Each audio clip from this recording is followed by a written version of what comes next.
They tied her to burn alive. The crowd roared. Then a war cry ripped through, and no one knew what hit them.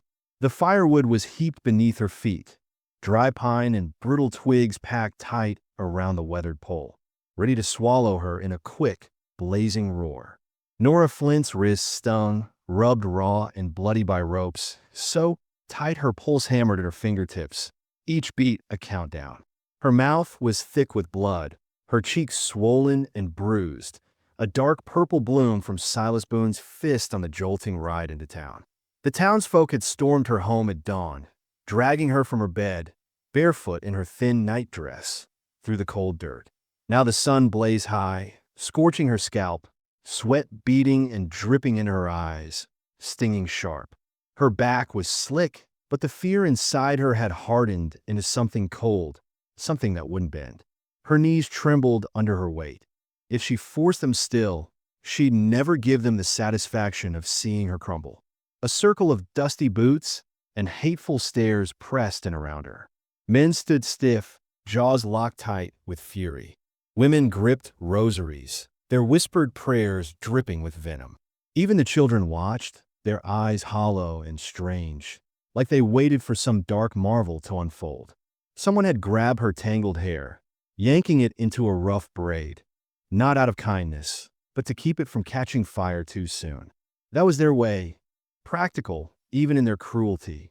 Pastor Gideon loomed ahead, his shadow long and twisted, arms flung wide as if summoning divine wrath. "The Lord won't let a witch breathe among us," he thundered, his voice hoarse and spitting, echoing off the silent buildings. "We cleanse this evil tonight." Norah didn't scream, didn't beg. That part of her had burned out 2 days ago when they'd raided her family's cabin, torched her parents' clothes and keepsakes, and turned deaf ears to her pleas. She told them the boy died from poison berries, pure chance, not her doing. But they wove their lies. Her mother spoke to snakes, her father summoned tempests. Norah knew herbs, whispered to birds when loneliness gnawed at her. She'd kept to herself, stayed quiet, until that solitude marked her as something to fear, something to destroy. A lone vulture circled overhead, its shadow slicing the bright sky. She tracked it, eyes fixed, refusing to blink or let a tear slip. No weakness for them, not even for herself. Gideon stepped forward, torch in hand, its flame dancing hungry in the daylight. "May your black soul face its reckoning," he growled, low and vicious. "May your ashes scatter to the winds and be forgotten."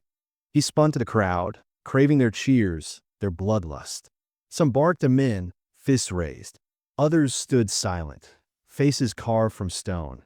Her neighbors, her old teacher, even Lila, her friend, lurking at the crowd's edge, eyes wide with terror, lips trembling. Norah's voice clawed out, dry and jagged. "Lila, you know me." Lila flinched, turned her face away, swallowed by the mob. Gideon tossed the torch into the wood's fringe. Flames snapped to life, leaping up the bark like fingers clawing for her skin.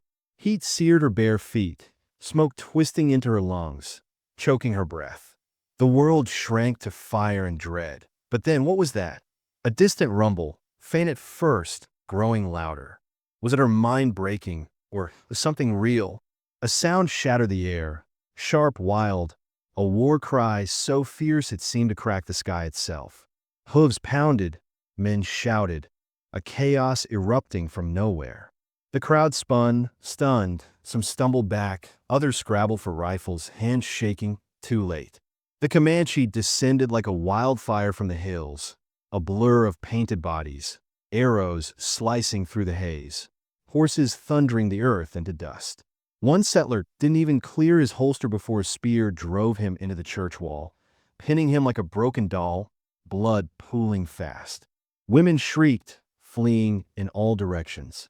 Children dropped to the dirt, hands over heads. Gideon bellowed, "Stand your ground, God's with us." But his voice drowned in the storm. Norah yanked at the ropes, the fire creeping closer, licking at her toes, her chest burning with smoke and desperation. Through the thickening haze, she saw him, a warrior on a dark bay horse, tall and fearsome, Black war paint slashed across his face, a tomahawk raised high. His eyes locked on hers. Not with hate, not with mercy, but with something piercing, something that knew her. Who was he? Why her? He charged into the fray, his blade flashing, cutting down the man who'd lit the fire in a single, brutal arc. Another warrior slipped behind her, steel glinting as he slashed her ropes. She collapsed forward, coughing, gasping, the world spinning wild. Strong arms seized her, flung her across a saddle. She clawed to resist, but her limbs were mush, her voice a ghost. The last thing she glimpsed, Gideon sprawled in the dirt, blood soaking his coat, his torch flickering weakly beside him.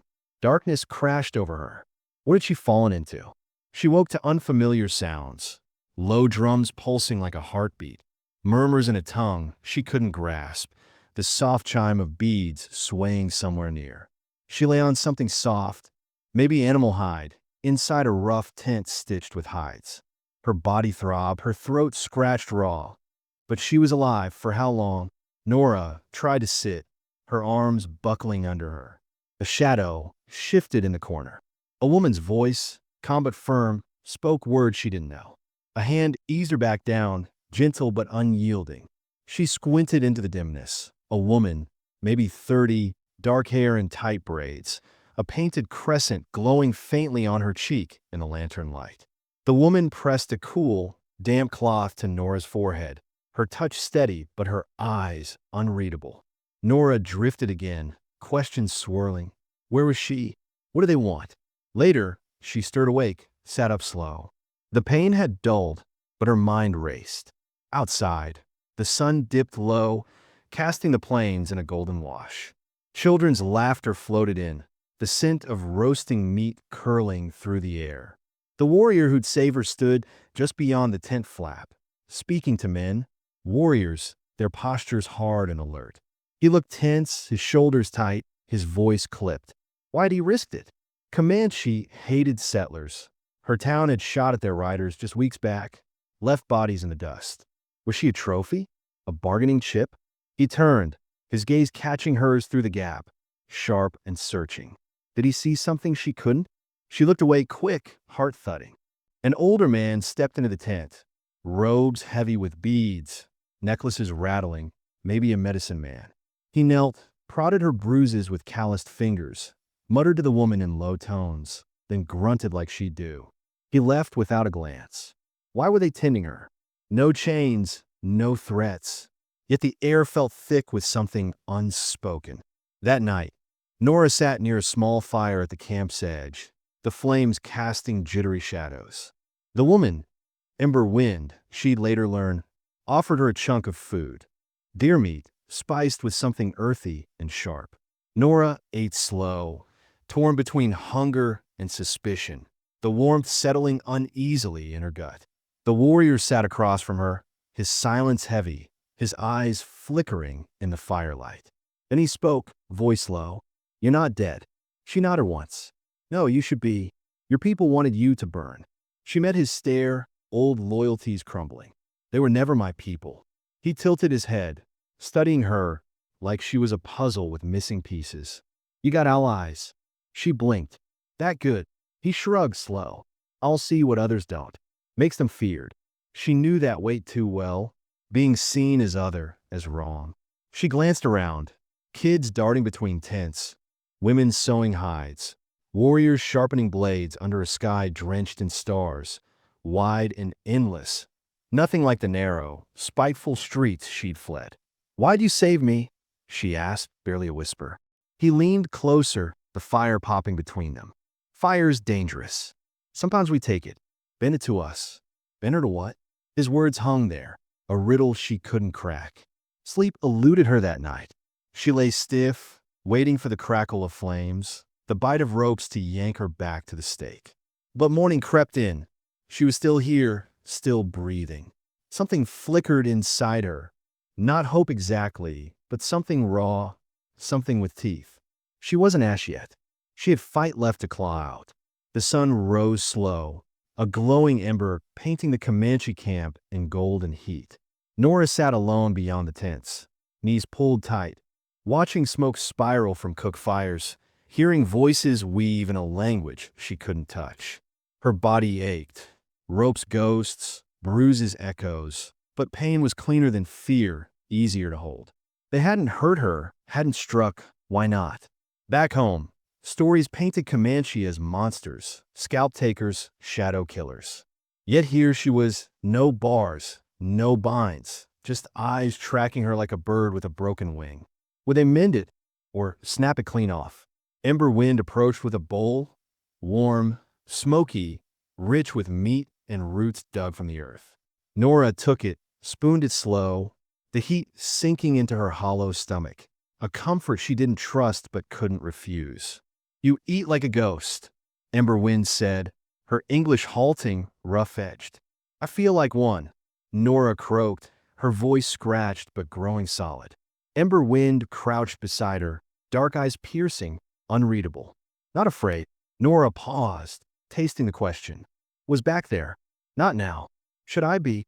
Ember Wind's lips twitched, a shadow of a smile. Maybe. Stone Crow says you carry fire, not the kind that eats, the other. Norah's brow creased. He the one who pulled me out? Ember Wind nodded toward the camp's heart. War Chief. Decides life, death. Norah followed her gaze. Stone Crow stood by the horses, bare-chested in the morning glow, arms crossed, talking to scouts. Tall, hawk-sharp, hair tied back. He was a storm pressed into flesh, a force you felt before you saw. What did he see in her? Why hadn't he left her to the flames, to the wind? When Ember Wind left, Norah wandered a little, testing the edges. No one stopped her, but eyes clung. Kids peeking from behind tents, one bold girl tossing her a sprig of sage before darting off with a giggle. Women watched, guarded, their hands still on their work. Men stared colder, hands near weapons. She noticed how the air shifted when Stone Crow moved through, backs straightened, voices hushed, a ripple of quiet power trailing him like a shadow. He was the thunder you braced for, even under clear skies. Later, he summoned her to a low fire, its glow dancing across his face. "Why do people want you dead?" he asked, voice steady, probing. She stared into the flames, their crackle filling the pause. "They feared me. I didn't fit. New plants, healing, stuff my mom showed me. They called it witchery." He tilted his head, eyes narrowing. "You talk straight, not soft." "Burned once already," she said, voice flat. "Changes how you speak." He nodded slow, like he understood. "No home now." "No, then you're dangerous." She met his gaze, unflinching. "Only if they try burning me again." Silence stretched, taut and electric. Then he laughed, a short, rough bark, rare as rain. "You're not meek." She shrugged. "Try that. Got me nowhere." Days bled into each other. The camp moved, tents folding and rising anew. Norah pitched in, hauling water, stacking wood, her hands unsteady but willing. People noticed, offered cautious nods. Ember Wind stayed close, bridging words when needed, a quiet anchor when Norah's voice faltered. One evening, Ember Wind handed her a bundle of dried herbs, sweet grass, willow bark, a healer's tools. "Medicine, you know." Norah inhaled their scent, faint and familiar, a tether to her old life. She smiled small. A child wailed nearby, fever hot, skin clammy. Ember Wind led her over, the mother's eyes weary but desperate. Norah knelt, checked the boy, tongue, forehead, shallow breaths. She asked for water, crushed the herbs, brewed a bitter tea over a small fire. Hours dragged, sweat beaded on her own brow, the night pressing in. The crying softened, the fever broke just before dawn. The mother grabbed Norah's hand, kissed it, tears spilling. Norah nodded, unsure, stepping back. Whispers rippled through the camp. Had she done that? Was it skill or something else? Words spread slow, tentative. She started tending others, cuts from thorns, bites from insects, scrapes from falls. Always quiet, always with Ember Wind nearby, watching. The work steadied her, gave her footing in this strange place. But not everyone welcomed it. One afternoon, returning with roots she'd gathered, two warriors blocked her path. One was broad, scowling, his bulk a wall. The other, thin, sneering eyes like knives. They muttered fast, angry, words she couldn't catch, but felt. Outsider, threat. Just walking, she said, voice even, hands steady. The thin one spat, a glob landing near her foot. Then Stone Crow's voice cut through, sharp as a blade, cold as ice. He stepped between them, towering, his presence a weight that silenced. The warriors backed off, their glares lingering like a promise. He turned to her, eyes hard. Don't walk alone. I'm not afraid. Good, he said low. Fear feeds your enemies. That night, by the fire, he pressed a carved bone knife in her hand, its edge gleaming faintly. Protection. She traced it, testing its weight. Why me? He paused, the fire snapping. You don't beg to be us. Don't assume it. That's why you might belong. She frowned. You think I want to? Think you already do. Did she? Or was something else pulling her in? Morning broke heavy, the air thick with warning. Scouts bolted back, faces tight, voices low and urgent.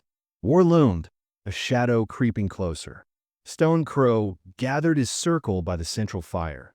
Ember wind tugged Norah near, close enough to hear the hushed words. Settlers, a scout said, breathless. From the town, 30, maybe 40 rifles, wagons. Following her trail. Norah's blood iced. Me? Her voice was a whisper, barely cutting the tension. Not just you, Stone Crow said, his tone grim. Revenge. Fire breeds fire. Her stomach twisted, a knot of dread and fury. I'll leave, draw them off. Into the hills. He raised a hand, sharp. They fear us. Fear what they couldn't kill. They're coming no matter what. She gripped the knife, its edge biting her palm, her voice dropping low. Then let them fear me right. His eyes narrowed, weighing her, searching for cracks. Can you fight? No, she said, honest.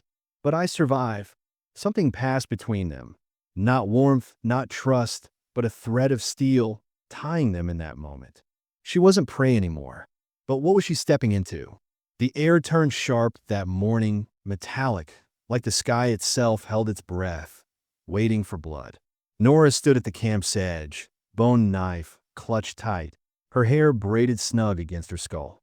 Her night dress was gone, replaced by leather leggings and a tunic, a sash across her chest holding herbs, flint, a small pouch of secrets she didn't yet understand.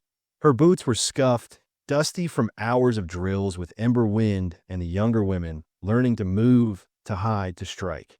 The scouts raced in again, 35 men, 2 wagons, long rifles glinting in the distance. Half a day out, closing fast with purpose.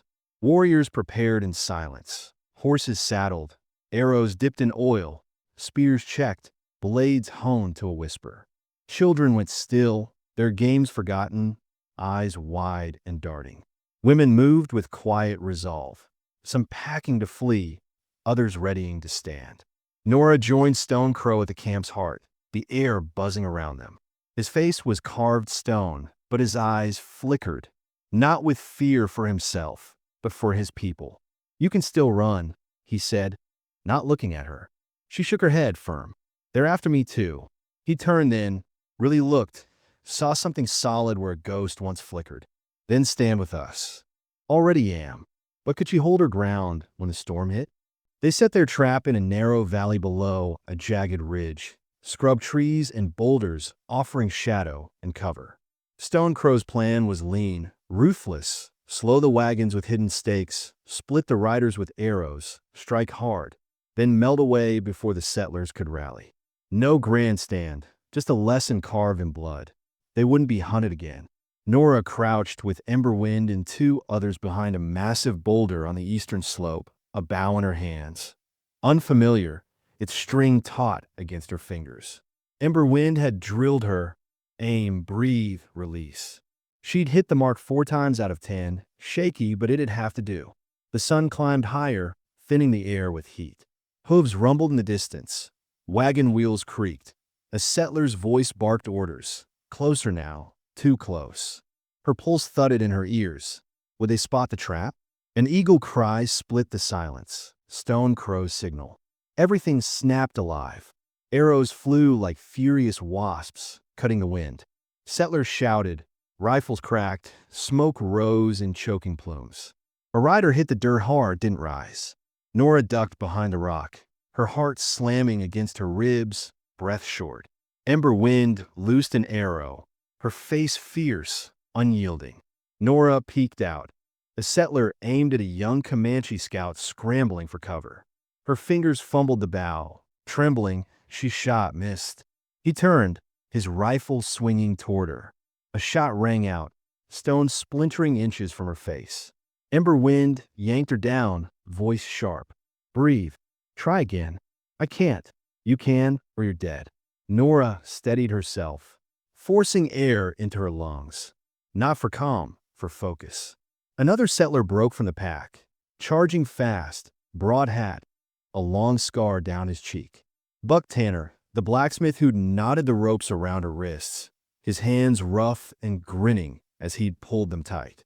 She didn't think, just drew, aimed loose. The arrow sank deep into his thigh. He screamed, toppled, his horse bolting wild. Norah dropped back, shaking, breath ragged. I hit him. Good, Ember Wind said, eyes on the fight. More. Gunfire roared, smoke thickened, a haze swallowing the valley. Warriors darted in and out, ghosts weaving through chaos. The settlers floundered, wagons caught between rocks, their shouts turning frantic. Down in the hollow, Stone Crow moved like a shadow, dismounting, blade in one hand, tomahawk in the other. Two men fell in a single, fluid strike, then he vanished into the dust. The tide shifted, slow but sure. Then a scream pierced through, not pain but rage. Norah spun. Ezra, Gideon's younger brother, barreled toward Stone Crow. Rifle raised, eyes wild with hate. Stone Crow was locked in combat. Two settlers on him, his back exposed. Norah's bow clattered down. She grabbed a fallen settler's rifle nearby, its weight heavy, barrel still warm, loaded. She ran, boots pounding the dirt, heart a war drum. Ezra leveled his weapon, finger on the trigger. Stone Crow didn't see. Norah raised a rifle, hands trembling but sure, pulled. Thunder cracked. Ezra spun, blood spraying, then collapsed in a heap. Stone Crow whirled, surprise flashing across his face, his eyes locking on hers through the smoke. She stood, barrel smoking, hands shaking. She'd killed a man. What line had she crossed? The battle dragged another 30 minutes, a brutal slog of shouts and steel. The settlers' nerve broke. They fled, scattering into the scrub, leaving behind smashed wagons, broken rifles, and bodies cooling in the dirt. Norah sank by the creek, knees coated in mud, hands crusted with blood, her breath shallow. Ember Wind sat beside her, silent, a steady shadow. Neither spoke, the air too heavy, the echoes too loud. As the sun dipped, Stone Crow approached, tunic torn, arms streaked with dust and sweat, a bandage on his shoulders seeping red. You saved me, he said, voice low, certain. She nodded slow, staring at her hands. Didn't think, just did it. He sat across, a small fire sparking between them, its crackles soft against the night. You know what it means to take a life? She looked in the flames, their dance hypnotic. Didn't want to, would again to protect. His gaze didn't waver. That's Comanche. She laughed, a bitter, broken sound. They still don't trust me. Some never will. Me? He paused, firelight carving his face. You're not them. Not us. But you're something they couldn't burn.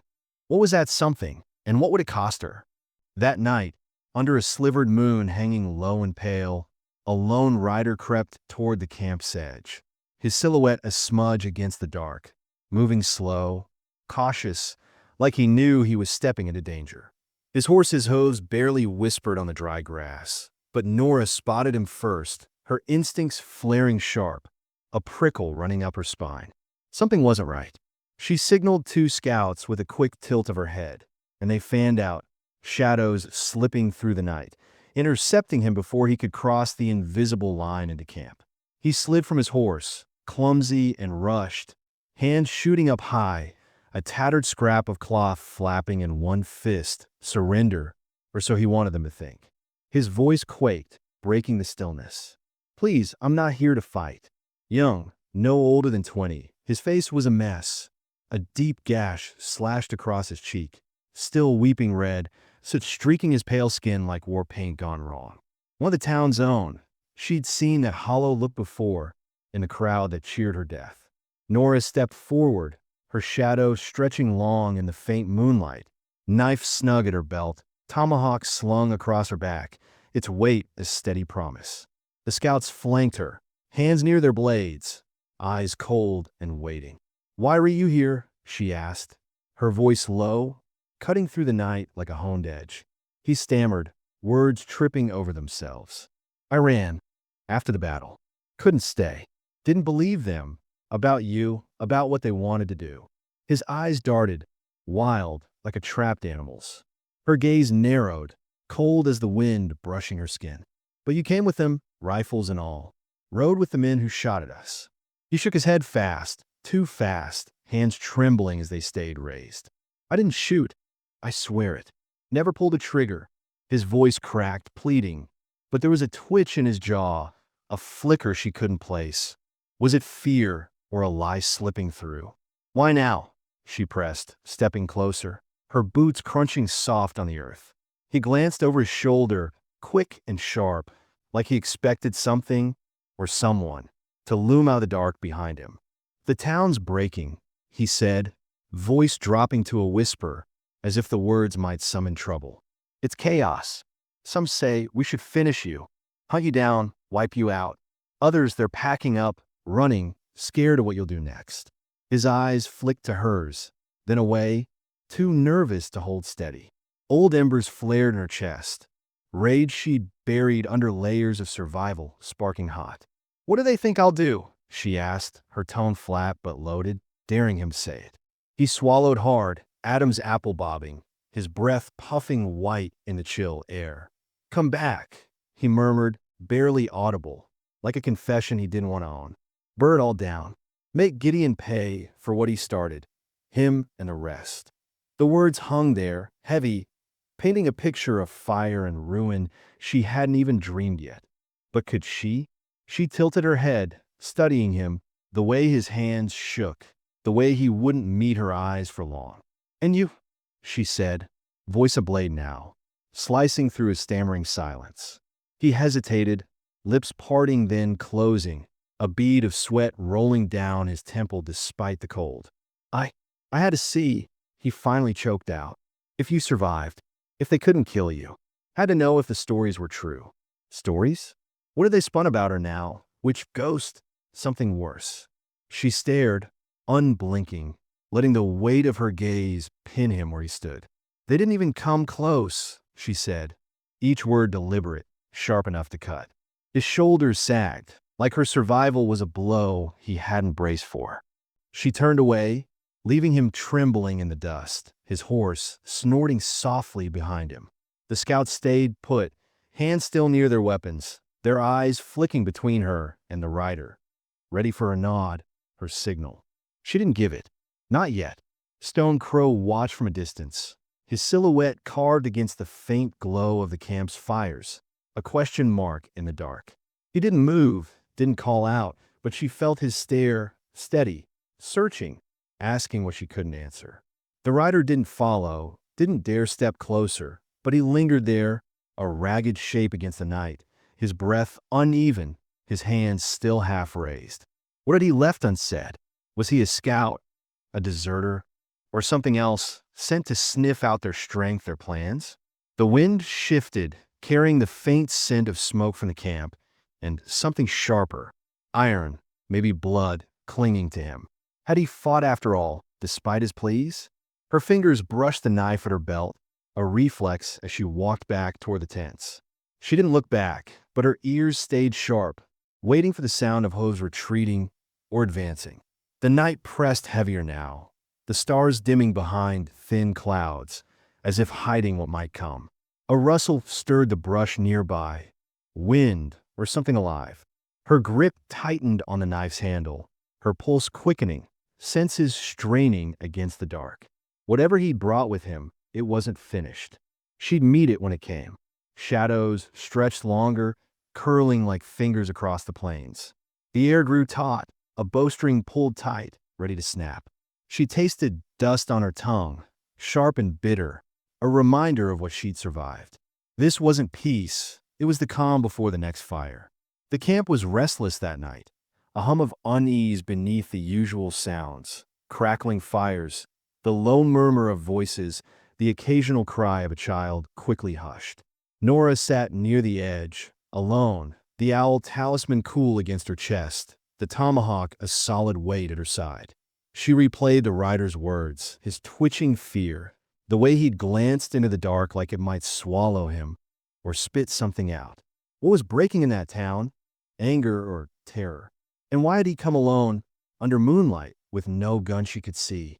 Was he a warning or a lure?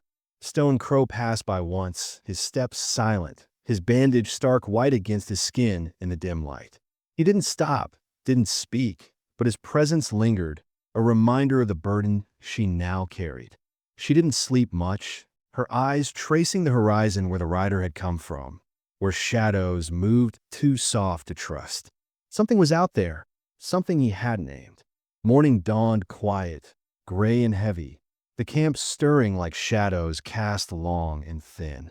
Voices stayed low, edged with purpose, not panic, a storm brewing beneath their skin, coiled and waiting. Norah stood before them. No grand gestures, just raw truth spilling from her lips, unpolished but fierce. They came to kill us, because we lived, because we wouldn't kneel. Thought fear would finish what fire couldn't. She paced slow, deliberate, meeting eyes, warriors with scars, women with steady hands, children clutching sticks like spears. They're wrong. We're still here, stronger, smarter, together. A murmur rose, low and steady, a current running through them. They won't stop on their own. We've seen that now. But we don't run anymore. Stone Crow stepped beside her, his silence a pillar of iron, his presence amplifying her words without a sound. She raised the tomahawk, its blade catching the pale morning light, glinting like a vow etched in steel. Let them see what rose from their fire. The camp surged, not with shouts, but with a deep, unshakable resolve, a force tightening like a fist. Later, as she sat sharpening a blade with ember wind, the woman glanced at her, dark eyes glinting. You sound like a chief. Norah kept her focus on the steel, hands steady, the rasp of stone against metal a rhythm she could lean into. I sound like someone done being hunted. Emberwind chuckled, soft and knowing. Then teach them to hunt. Norah's lips curved, a faint, hard-edged smile breaking through. The blade gleamed sharper now, reflecting the fire's glow, a mirror to her growing edge. She'd teach them all right, how to stalk, to strike, to turn fear back on those who'd wielded it first. The hunt was hers now, and she'd set the terms. Her eyes flicked to the horizon, where the settlers' world festered, a wound waiting to be cauterized. She'd bring the fire this time, not to consume her, but to claim what was owed. The steel sang under her touch, a promise honed to a razor's edge. No more ropes, no more flames at her feet. She'd be the storm they never saw coming. Twilight fell, heavy and still, the air thick with the day's unspoken weight, pressing down like a storm waiting to break. Norah stood at the camp's edge once more, her boots planted firm in the dry earth, the owl talisman resting cool against her neck, a silent promise from a past she'd clawed her way out of. The tomahawk hung at her hip, its familiar heft of comfort, a reminder of the blood it had tasted, the lives it had claimed. She watched the horizon where the road faded into a haze of dust and memory, a winding path she'd never walk back down. Not as the girl they'd tried to burn, not as the shadow they'd thought they could snuff out. They'd tied her to die, ropes biting into her wrists, flames licking at her feet, rifles aimed steady, their eyes cold with certainty that they'd erase her. But they misjudged her. Instead of ash, they'd forged her, a new fire, wild and untamed, unkillable, burning with a will they couldn't grasp, couldn't smother, a force that had turned their own hatred into her strength. She was coming, but for who? And with what reckoning? The question hung in the air, unanswered, heavy as the dusk. The wind stirred, sharp and restless, carrying a faint howl across the plains, a whisper of something stalking closer, its presence prickling the back of her neck. Was it man, beast, or the echo of her own making, rising from the scars they'd left her with? She didn't know, didn't care. She didn't flinch, didn't turn, her gaze locked on the darkening sky where stars began to pierce through.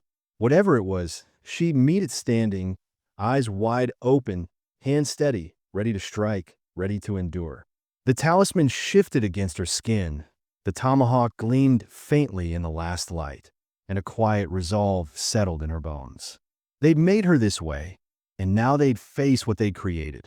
If this gripped you, hit like, subscribe, and drop your thoughts below. More fires on the way.